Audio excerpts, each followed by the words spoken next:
नमस्कार दोस्तों, बहुत बहुत स्वागत है एक बार फिर से आप सभी का ओपीएस न्यूज पर। तो आइए दोस्तों जान लेते हैं आज दिन भर की सभी प्रकार के महत्वपूर्ण और काम की खबरें, जहां पर किसान आंदोलन को लेकर कुछ बड़ी खबर सामने आ रही है, कोरोना वायरस को लेकर भी बड़ी महत्वपूर्ण खबर। और वहीं दोस्तों अगर आपका बैंक खाता है तो आज 12 बजे आपके बैंक खाते में पैसे ट्रांसफर हो चुके हैं। अगर नहीं हुए हैं तो दोस्तों क्या करना पड़ेगा जिससे कि आपको बैंक खाते में पैसे मिल जाए, क्योंकि सरकार की तरफ से सहायता राशि की घोषणा की गई है। हर एक भारतीय के बैंक खाते में यहाँ पर पैसे मिल रहे हैं। और इसी बीच दोस्तों यहाँ पर कोरोना वायरस को लेकर कुछ महत्वपूर्ण खबर अपडेट्स निकल कर आ रही है। ड्राइविंग लाइसेंस को लेकर कुछ बड़ी खबर है, बैंक खाते को लेकर भी बड़ी खबर सामने आ रही है। और वहीं सिर्फ 5,000 रुपए में आप अपने घर ला सकते हैं महिंद्रा की स्कॉर्पियो गाड़ी। यहाँ पर दोस्तों बड़ी महत्वपूर्ण खबर निकल कर आ रही है। अगर आप भी नए साल के शुभ अवसर पर महिंद्रा स्कॉर्पियो खरीदने की प्लानिंग कर रहे हैं तो बड़े खुशखबरी। और साथ ही दोस्तों जानेंगे देश और दुनिया की तमाम बड़ी और महत्वपूर्ण काम की खबरों के लाइव अपडेट से। ऐसे में दोस्तों बने रहेगा इस वीडियो के साथ आखिर तक। चलिए शुरुआत कर लेते हैं आज की पहली और बड़ी खबर से। लेकिन उससे पहले आपसे एक छोटी सी प्यार भरी सी गुजारिश करते हैं दोस्तों कि अगर आप अपने चैनल ओपीएस न्यूज पर पहली बार अगर वीडियो देख रहे हैं तो वीडियो के नीचे का लाल कलर का सब्सक्राइब वाला जो बटन दिया गया है ना, उसे दबाकर चैनल को सब्सक्राइब कर लीजिएगा और पास वाले घंटी के बटन को दबा दीजिए ताकि आप रह पाएंगे दिन भर की काम की और लेटेस्ट खबरों से हमेशा अपडेट। चलिए आज की पहली और बड़ी खबर किसान आंदोलन को लेकर आ रही है कि अन्ना हजारे ने किया बड़ा ऐलान। मोदी सरकार के खिलाफ भूख हड़ताल करूंगा, किसानों से किए गए सिर्फ खोखले वादे।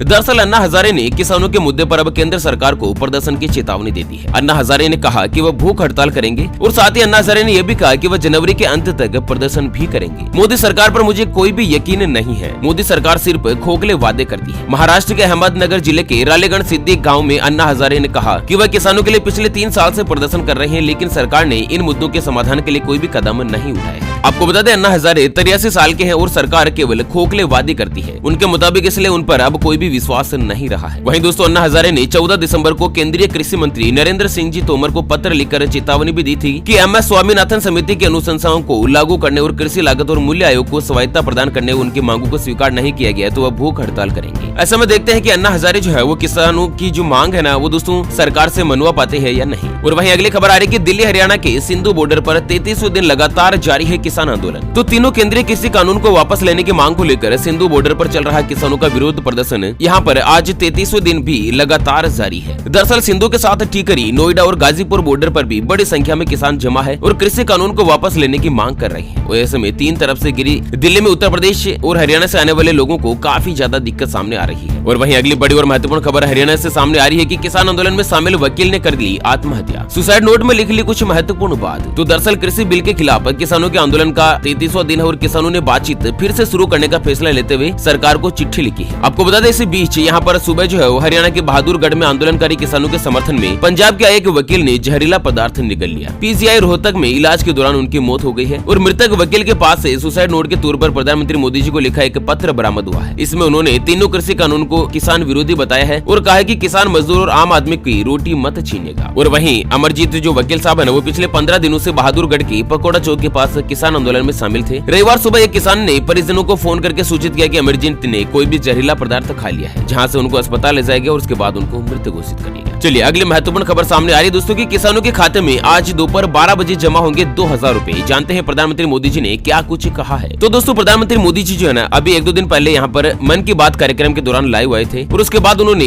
12 बजे वीडियो कॉन्फ्रेंसिंग के जरिए प्रधानमंत्री किसान सम्मान निधि योजना के तहत किसानों के बैंक खाते में पैसे भेजने की बात कही थी। यानी कि मोदी जी ने किसान सम्मान निधि योजना की 7वीं किस्त की जो 2000 रुपए की राशि है ना वो दोस्तों किसानों के खाते में जमा कर दी है, जिसमें करीब 1800 करोड़ रुपए जो बांटे गए और करीब 9 करोड़ से ज्यादा किसान परिवारों को इस योजना का फायदा मिलेगा। ऐसा में दोस्तों अगर आप भी किसान परिवार से हैं तो आज दोपहर 12 बजे जो है दोस्तों आपके बैंक खाते में पैसे जमा हो गए होंगे। अगर नहीं हुए हैं ना तो दोस्तों आप हमें वीडियो के नीचे कमेंट बॉक्स में बता सकते हैं ताकि आपको किस तरह से बैंक खाते में पैसे मिलेंगे ना उसके बारे में हम आपको जानकारी जो है वो दोस्तों कमेंट्स के रिप्लाई में अपडेट दे सकते। चलिए अगली खबर सामने आ रही है कि बालिग होने पर व्यक्ति अपनी शर्तों के साथ जी सकता है जिंदगी। हाईकोर्ट ने कर दिया है बड़ा फैसला। जी हाँ, दरअसल इलाहाबाद हाईकोर्ट ने एक मामले में कहा कि बालिग होने पर यानी कि 18 साल की आयु पूर्ण करने पर व्यक्ति अपनी इच्छा से अपनी शर्तों पर जिंदगी जी सकता है। दरअसल उच्च न्यायालय ने एटा जिले के एक युवती के द्वारा दूसरे धर्म के व्यक्ति से शादी करने को जायज ठहराया है और उस व्यक्ति के खिलाफ दर्ज प्राथमिकी यानी कि जो एफआईआर दर्ज की थी उसे रद्द कर दी है। आपको बता दें यहाँ पर हाईकोर्ट के मुताबिक याचिकाकर्ता जो है ना वो अपने हाई स्कूल के प्रमाण पत्र के मुताबिक बालिग हो चुकी है, यानी कि 18 साल की आयु का पूर्ण कर लिया है और उसे अपने इच्छा से और शर्तों के साथ जीवन जीने का हक है। उसने अपने पति सलमान उर्फ करण के साथ जीवन जीने की इच्छा जताई थी, इसलिए वो आगे बढ़ने को लेकर स्वतंत्र है। मतलब दोस्तों हाईकोर्ट के फैसले के मुताबिक कोई भी लड़का या लड़की जिसकी उम्र 18 साल से ज्यादा हो जाती है या 18 साल की हो जाती है, वह दोस्तों भारतीय संविधान के मुताबिक बालिग की श्रेणी में आ जाता है। और बालिग होने पर कोई भी व्यक्ति अपनी इच्छा से जिंदगी जी सकता है, अपने मन मुताबिक अपनी पसंद से शादी कर सकता है, अपनी चाहे अनुसार अपनी इच्छा के अनुसार दोस्तों वो कहीं पर भी आ जा सकने के लिए स्वतंत्र हो जाता है। ऐसे में दोस्तों यहाँ पर कोर्ट ने बड़ा फैसला दिया है कि बालिग होने पर किसी भी व्यक्ति के साथ कोई भी बंदिश नहीं लगाई जा सकती। चलिए अगली खबर आ रही है कि सिर्फ 5,000 रूपए में घर ला सकते हैं महिंद्रा के स्कॉर्पियो कार, 48,000 रूपए तक आपको मिलेगा डिस्काउंट। जानते हैं पूरी खबर डिटेल के साथ कि किस तरह से मात्र 5,000 रूपए में महिंद्रा के स्कॉर्पियो कार की बुकिंग की जा सकती है। दोस्तों पूरी खबर जानते हैं, लेकिन उससे पहले हमेशा की तरह एक नजर डालते हैं आज के माइंड क्विज यानी कि गिवे वाले सवाल की तरफ। तो दोस्तों आज का माइंड क्विज वाला सवाल आप स्क्रीन पर देख पा रहे हैं। भारत देश में बिकने वाली सबसे ज्यादा कार कौन सी है? जी हाँ दोस्तों दोबारा सुन लीजिएगा, भारत देश में ऐसी कौन सी कार है जो कि सबसे ज्यादा बिकती है? तो दोस्तों फटाफट से लिखना है क्वेश्चंस का सही जवाब इस वीडियो के नीचे कमेंट बॉक्स में। और दोस्तों सही जवाब देने वाले किसे एक खास कमेंट्स को सेलेक्ट किया जाएगा हमारी ओपीएस न्यूज टीम की तरफ से और उसे दिया जाएगा एक अमेजिंग और सरप्राइज गिफ्ट। और ध्यान रखिएगा दोस्तों ये जो गिव है ना वो बिल्कुल फ्री होगा, इसके लिए कोई भी चार्जेस वगैरह हमारी न्यूज टीम के द्वारा नहीं लिया जाएगा। तो आपको बता दें नए साल में देश की दिग्गज कंपनी महिंद्रा की पॉपुलर एसयूवी स्कॉर्पियो के तीसरी जनरेशन मॉडल की लॉन्चिंग होने की उम्मीद है। और मीडिया खबर के मुताबिक स्कॉर्पियो के अपडेट वर्जन का नाम स्कॉर्पियो स्टिंग हो सकता है। नए मॉडल की लॉन्चिंग के बारे में अभी कंपनी ने ऑफिशियल तौर पर तो कुछ भी नहीं कहा है, लेकिन स्कॉर्पियो S5 BS6 मॉडल को खरीदने पर आप 48,000 रूपए तक का डिस्काउंट प्राप्त कर सकते हैं। और हाँ दोस्तों स्कॉर्पियो S5 जो BS6 मॉडल की गाड़ी है ना, नई गाड़ी के लिए बुकिंग अमाउंट मतलब मात्र 5,000 रूपए रखी गई है। मात्र 5,000 रूपए जमा कराकर आप दोस्तों स्कॉर्पियो जो अपने नाम पर बुक करवा सकते हैं। और इस कार की कीमत की अगर बात करें तो दोस्तों पुणे के शोरूम पर एक्स शोरूम प्राइस 11,97,000 रूपए रखी गई है। स्कॉर्पियो तो स्कॉर्पियो दोस्तों काफी अच्छी गाड़ी है, अगर आप भी खरीदने की प्लानिंग कर रहे हैं ना तो दोस्तों आप आसानी से इसे खरीद सकते हैं। वैसे दोस्तों मेरे पास है मारुति की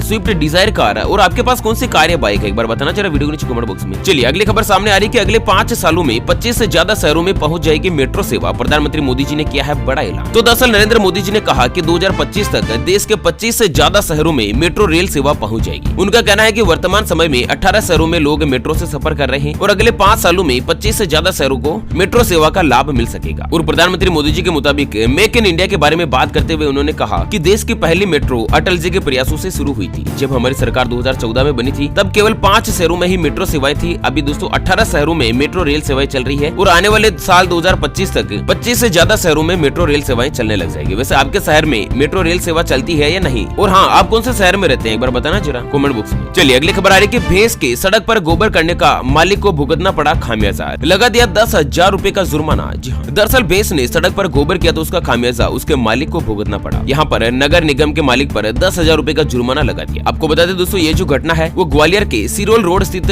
डीबी सिटी के पास की है, जहाँ पर सड़क का काम चल रहा है और इसी दौरान भैंस वहाँ से निकली, उसने गोबर कर दिया। दरअसल डीबी सिटी के पास नगर निगम नई सड़क बनवा रहा था, निर्माण कार्य चल रहा था, तभी वहाँ पास ही रहने वाले बेताल सिंह की भैंस आ गई और भैंस ने सड़क पर गोबर कर दिया। इसके बाद निगम के जो आयुक्त है संदीप जी मालिक, उन्होंने दोस्तों भैंस को सड़क पर से हटाने का निर्देश दिया और साथ ही भैंस के मालिक पर 10,000 रूपए तक का जुर्माना ठोक दिया। दोस्तों आप सोच रहे होंगे कि ये खबर मैं आपको क्यों बता रहा हूँ, तो ये देश में कुछ अनोखी घटना है। एक भैंस के गोबर करने पर नगर निगम के आयुक्त के द्वारा 10,000 रूपए तक का जुर्माना लगाना क्या भैंस मालिक के लिए सही है? दोस्तों एक किसान परिवार जो भैंस रखता है अपने घर पर, गोबर करने का 10,000 रूपए का जुर्माना लगाना सही है या गलत? आपकी राय क्या है दोस्तों? आप अपनी राय और विचार हमें वीडियो के नीचे कमेंट बॉक्स में जरूर बताइएगा। चलिए अगली खबर आ रही है कि कांग्रेस के लिए बड़े चुनौती बनते जा रहे हैं असदुद्दीन ओवैसी। बिहार में 5 सीट जीतने के बाद AIMIM के दूसरे राज्यों में मुहिम तेज। तो दोस्तों लगातार खराब प्रदर्शन और आंतरिक संकट से जूझ रही कांग्रेस की मुश्किलें और भी ज्यादा बढ़ती जा रही है। बिहार विधानसभा चुनाव में 5 सीटें जीतने के बाद AIMIM ने जिस तरह से दूसरे राज्यों में खुद को मजबूत करने की मुहिम तेज की है, उससे कांग्रेस की चुनौती और भी ज्यादा बढ़ गई है और इससे पार्टी का गणित भी बिगड़ सकता है। दरअसल कांग्रेस की मुश्किल यह है कि दोस्तों AIMI के अध्यक्ष जो है ना असदुद्दीन ओवैसी भी उसी वोट पर फोकस कर रहे हैं जो कांग्रेस को वोट करता रहा है। उत्तर प्रदेश में गठबंधन के बाद ओवैसी गुजरात में भारतीय ट्राइबल पार्टी के साथ गठबंधन का ऐलान कर चुके हैं और गुजरात कांग्रेस के लिए बहुत ही ज्यादा अहम है और उसने BTP के सहयोग को समर्थन मिलता हुआ दिखाई दे रहा है। ऐसा में दोस्तों असदुद्दीन ओवैसी जो है वो कांग्रेस के लिए हालात और भी ज्यादा खराब कर सकते। चलिए अगली बड़ी खबर आ रही है मौसम विभाग को लेकर के। मौसम विभाग ने जारी कर दिया रेड अलर्ट, अगले 3 दिनों तक शीत लहर चलने की चेतावनी। तो दरअसल मौसम विभाग के मुताबिक